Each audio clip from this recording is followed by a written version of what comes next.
우리나라 부동산 얘기하면 항상 서울, 수도권 집값이 중심이잖아요.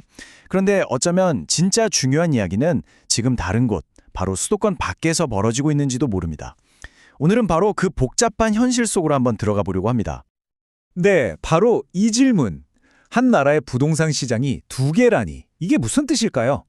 이게 바로 오늘 우리가 파헤쳐볼 핵심입니다. 지금 대한민국 부동산 시장이 어떻게 갈라지고 있는지, 그리고 그게 우리한테 왜 중요한지 지금부터 하나씩 살펴보겠습니다. 기억나시죠? 2022년에 전국적으로 집값이 한번 크게 떨어졌잖아요. 바로 그 이후부터 시장이 완전히 둘로 쪼개졌습니다. 수도권은 오르락내리락 하면서도 어떻게든 다시 올라가려고 안간힘을 쓰는 모양새인데 비수도권은 정말 길고 깊은 하락의 터널에 갇혀버린 거죠. 분석 자료에서는 이 현상을 딱 한 단어, 양극화라고 부르더군요. 자, 오늘 우리가 함께 따라갈 이야기의 순서입니다. 먼저 지금 시장이 어떻게 나뉘었는지 보고요. 그 다음에 수도권 밖 지역들이 걷고 있는 세 가지 다른 길을 하나하나 따라가 볼 겁니다. 그리고 마지막엔 도대체 무엇이 이런 차이를 만드는지 그 핵심 동력까지 짚어볼게요. 자, 그럼 첫 번째 경로입니다. 바로 역풍을 맞는 지역들. 말 그대로 지금 시장에서 가장 힘든 시기를 보내고 있는 곳들이라고 할 수 있죠. 그럼 어떤 곳들이냐고요? 보시면 부산, 대구 같은 우리나라 대표적인 대도시들이 포함되어 있고요.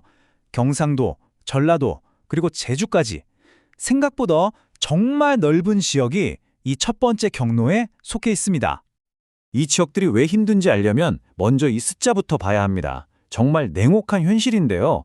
앞으로 한 10년 뒤면 부산 인구가 27만 명, 대구는 20만 명이 줄어들 거라고 해요. 도시 하나가 통째로 사라지는 수준이죠. 사람이 이렇게 줄어드는데 집을 살 사람이 있겠어요? 주택 수요의 기반 자체가 흔들리는 겁니다. 근데 더 아이러니한 건 뭔지 아세요? 사람은 줄어드는데 이상하게 아파트는 그동안 엄청나게 지었다는 겁니다. 결과는 어땠을까요? 네, 바로 이 그래프처럼 되는 거죠. 다 지어놨는데 주인을 못 찾은 집, 이른바 악성 미분양이라고 하죠. 이게 특히 대구와 부산에서 정말 폭발적으로 늘어나고 있습니다. 자, 그럼 정리를 한번 해볼까요? 이 지역들의 문제는 아주 명확합니다. 인구가 계속 줄어드는 장기적인 문제에다가 최근 몇 년간 집을 너무 많이 지은 단기적인 문제가 딱 겹쳐버린 거예요. 이러니 시장이 회복할 힘을 완전히 잃어버린 거죠. 이게 바로 역풍을 맞는 지역들의 현실입니다. 그런데요, 모든 비수도권 지역이 이렇게 힘든 건 아닙니다. 아주 놀랍게도 이 하락장 속에서 꽤 잘 버텨내고 있는 곳들도 있거든요. 자, 바로 두 번째 경로, 안정을 유지하는 지역들입니다. 네, 바로 울산, 관주 같은 광역시들, 그리고 강원도와 충청도가 그 주인공입니다. 아니, 도대체 이 지역들은 뭐가 다르길래 이 거센 하락의 파도를 막아내고 있는 걸까요? 궁금하시죠? 그 비밀을 풀 열쇠는 바로 여기, 대구와 울산을 비교해보면 나옵니다. 정말 극명한 차이를 보여주거든요. 대구는요, 말 그대로 공급 폭탄을 맞았어요. 최근 5년간 새로 지은 아파트가 기존 주택의 16%가 넘을 정도였으니까요. 반면에 울산은 공급량이 절반도 안 되는 7% 수준이었고 결정적으로 조선업이 다시 살아나면서 지역 경제가 아주 튼튼하게 버텨주고 있었던 거죠. 실제로 분석 보고서에서도 딱 이렇게 얘기합니다. 울산은 조선업 화랑 덕분에 당분간 상승세를 유지할 거다. 이 문장 하나가 핵심을 꿰뚫고 있는 거예요. 결국 그 지역의 부동산은 그 지역의 산업과 경제가 먹여 살리는 거다. 울산이 바로 그 증거인 셈이죠. 물론 이 그룹의 안정성이 딱 한 가지 이유 때문만은 아니에요. 각자 자기만의 무기가 있는 거죠. 울산은 산업이라는 튼튼한 방패가 있었고 광주는 수요와 공급이 딱 균형을 맞췄어요. 강원은 얼어붙었던 거래가 풀리기 시작했고 충청도는 잘 나가는 대전 세종 옆에 있다는 지리적 이점을 톡톡히 본 겁니다. 다들 다른 방식으로 버텨내고 있는 거죠. 자, 이제 마지막 세 번째 경로입니다. 다들 어렵다, 힘들다 하는 이 시기에 나홀로 성장을 이야기하는 곳들이 있습니다. 정말 특별한 예외적인 케이스라고 할 수 있겠죠.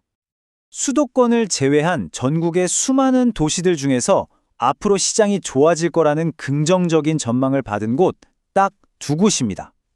단 두 곳. 지금 같은 분위기에서 오른다고 예측된 곳이 있다는 것 자체가 얼마나 대단한 일인지 감이 오시죠? 이 지역들의 가장 놀라운 점은 바로 인구입니다. 다른 광역시들은 전부 인구가 줄어들 거라고 아우성인데 세종시만 보세요. 오히려 7만 8천 명이 늘어날 거랍니다. 이건 그냥 단순한 수치가 아니에요. 대한민국 전체의 인구 감소라는 거대한 흐름을 정면으로 거스르고 있는 겁니다. 공급량도 한번 보세요. 세종은 최근 5년간 기존 주택의 19%에 달하는 새 아파트를 쏟아냈습니다. 만약 이게 대구였다면 상상도 하기 싫은 공급 과잉이죠. 하지만 세종에서는 달랐습니다. 이렇게 폭발적으로 늘어나는 인구를 감당하려면 이 정도 공급은 어쩔 수 없는 오히려 당연한 결과였던 겁니다. 그럼 이 모든 것의 동력은 뭘까요? 핵심은 바로 정책입니다. 세종의 성장은 그냥 우연히 일어난 게 아니에요. 행정수도 완성이라는 아주 강력한 국가 정책이 주변 날씨와는 상관없이 그 지역만의 독특한 날씨, 즉 미기후를 만들어낸 결과라고 볼 수 있습니다. 자, 이렇게 해서 우리는 하락하는 곳, 버티는 곳, 그리고 성장하는 곳, 세 가지 다른 길을 모두 살펴봤습니다. 그럼 이제 이 모든 차이는 도대체 어디서 오는지 그 근본적인 원인들을 한번 정리해 보겠습니다. 결론은 이겁니다. 한 지역의 부동산 시장의 운명은 결국 이 네 가지 질문에 달려 있어요.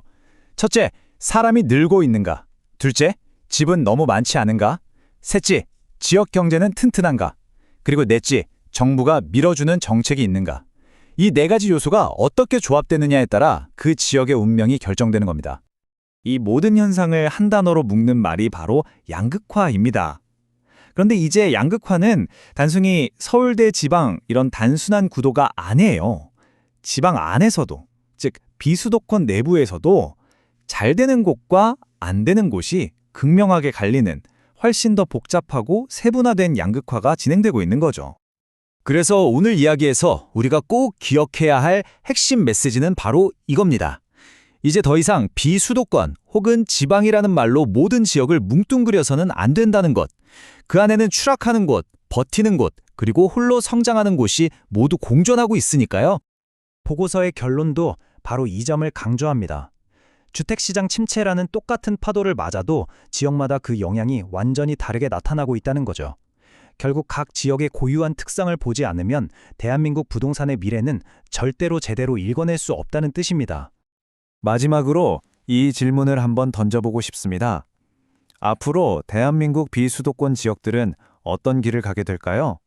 오늘 우리가 본 세 가지 길 중에서 어떤 길이 뉴 노멀, 즉 새로운 표준이 될까요?